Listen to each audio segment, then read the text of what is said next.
All right, coaches, welcome. Today, we're going to talk about one of the most vital skills in volleyball. And you know what? It has absolutely nothing to do with a player's mechanics. We are diving into mental recovery, that ability to bounce back from an error, like, instantly. And the best part? It's a trainable skill, just like a jump serve or a slide attack. So today, we're going to break down exactly how you can coach it. You know exactly what I'm talking about, right? A player shanks a perfect pass, a crucial serve goes right into the net, and just like that, you can feel the air go out of the team. That one mistake starts to cascade, bleeding into the next point, and then the next. It is one of the most maddening things to see from the bench.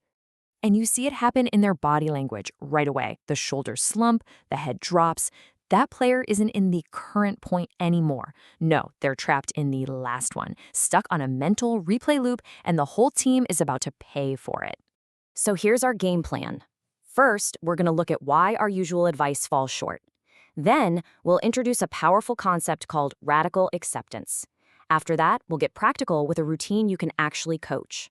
And finally, we'll frame this as the elite competitive skill that it truly is. Okay, let's start with what we all do, and why a lot of the time it just doesn't cut it. We've all been there, right? Shouting from the sideline, "Shake it off," or "Next ball." And we mean well. We're trying to pull our players out of that nosedive. But let's be honest, how often does just yelling a command actually flip a switch in their head? More often than not, there's a huge gap between what we're saying and what they're feeling. And this right here shows that disconnect perfectly. We yell, "Forget about it," but their brain is hitting rewind on that service error over and over. We say, "Let's go," but their attention is stuck in the past, making them just a split second late on the next play. And the classic "be positive," well, that just adds a whole new pressure to pretend they feel okay when they really, really don't. It's a recipe for failure. This is the absolute heart of the problem. Your player is no longer competing against the other team. They're in a mental tug-of-war with reality itself. They're arguing with something that has already happened and cannot be changed. And that internal fight is a total performance killer. It drains all the focus that should be going to the next serve. So if shouting cliches from the sideline doesn't work, what does? Well, this leads us to a game-changing idea called radical acceptance. Radical acceptance is just what it sounds like. It's about seeing the moment for what it is, without fighting it or layering a big dramatic story on top of it. It doesn't mean you have to like that you got aced. It just means you acknowledge the reality. The ball hit the floor, the point is over. Period. That's it. Now, this is probably the most important point I'm going to make. A lot of people hear acceptance, and they think it means being soft or having low standards. It is the exact opposite. It's a high-performance strategy. It's the decision to stop wasting energy on the past so you can reinvest all of it into the present. It's the fastest way to get back into the game. I mean, this quote just says it all, doesn't it? Getting mad at your setter for a bad set doesn't magically fix it. Arguing with the ref's call has never, ever changed the score. All that mental energy you spend fighting what's done is energy that you're stealing from being ready for the next play. Okay, so the idea makes sense. But how in the world do we actually coach this stuff on the court? Let's get really practical here and build a routine you can use in practice tomorrow.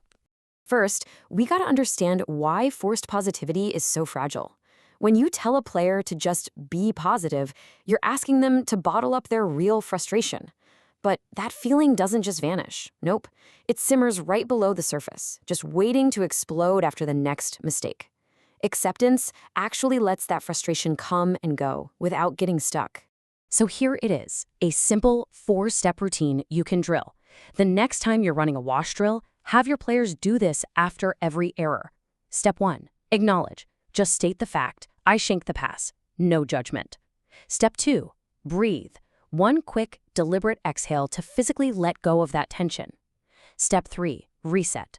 A small physical action, a single clap, touching the floor, wiping their shoes. This is the signal that the last play is over. And finally, step 4, refocus.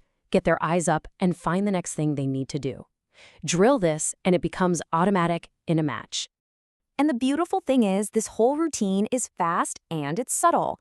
From the bleachers, it looks like nothing at all. But for the athlete, it's like hitting a circuit breaker on that negative spiral before it can even get going. You can literally pause a drill and have them run through the routine. When you make this a habit for your team, you're not just solving a problem, you are building an elite competitive weapon. Think about the best players in the world. They still get aced. They still hit the ball out. The difference isn't that they're perfect. The difference is their recovery speed. Their elite skill is their ability to not let one bad play cost them the next three. They have mastered this skill of accepting, resetting, and being 100% ready for the very next ball. And you know what we call that as coaches? Composure. That calm, focused player that we all want isn't some superhuman who doesn't feel frustration. They're just someone who has stopped arguing with reality.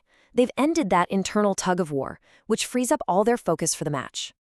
Look, at the end of the day, developing these mental skills is every bit as important as drilling your offensive systems. For any coaches out there who want to go deeper on this, the resources over at flowmpc.com are a fantastic place to continue learning. So that really leaves us with one big question to chew on. We spend thousands of hours on technique, on systems, on physical conditioning, but are we also coaching the one skill that holds all of it together when the pressure is on?